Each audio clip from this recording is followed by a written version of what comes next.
In the cozy town of Hollybrook, Christmas was everyone's favorite time of year. Emma, a 8-year-old girl, asked her mom, is Christmas just about getting presents?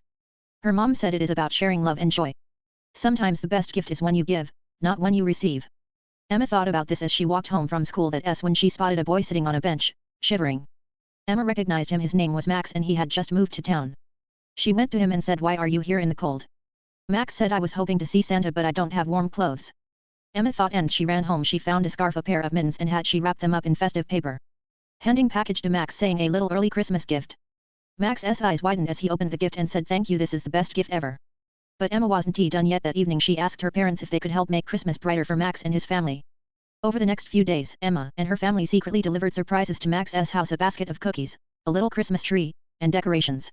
On Christmas morning, Max and his parents knocked on Emma's door with a card saying, "Thank you for giving us the best Christmas ever." That Christmas, Emma learned that the greatest gift wasn't under the tree, it was the joy of making someone else smile.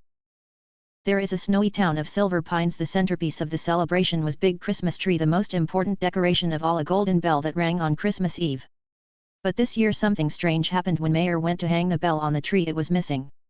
There were two best friends, Ellie and Jack.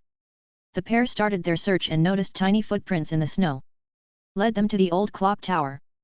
There, sitting next to the golden bell, was a tiny elf. He said, "I was polishing the bell for the festival, but accidentally dropped it. I brought it here to fix it, but I can't get it back to the tree by myself." They helped them and carried it to tree. When the townsfolk saw the bell, everyone cheered. As the clock struck midnight on Christmas Eve, Benny rang the golden bell. From that day on, Ellie and Jack were known as the town's Christmas heroes, and every year, the golden bell reminded everyone of the magic of teamwork and the joy of helping others. In a small town, there was a poor baker named Lucy. One cold winter morning, a weary traveler entered her bakery, shivering and hungry. He asked if he could buy some bread, but when Lucy saw he had no money, she didn't hesitate. She gave him a warm loaf of bread and offered him some tea. The traveler thanked her, promising to repay her kindness someday. Years passed, and Lucy nearly forgot about the encounter. Then, one day, a fire destroyed her bakery.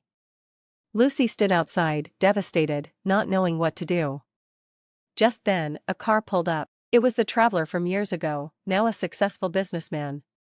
He handed her a check to help rebuild her bakery and said, "You gave me bread when I had nothing. Now, it's my turn to help."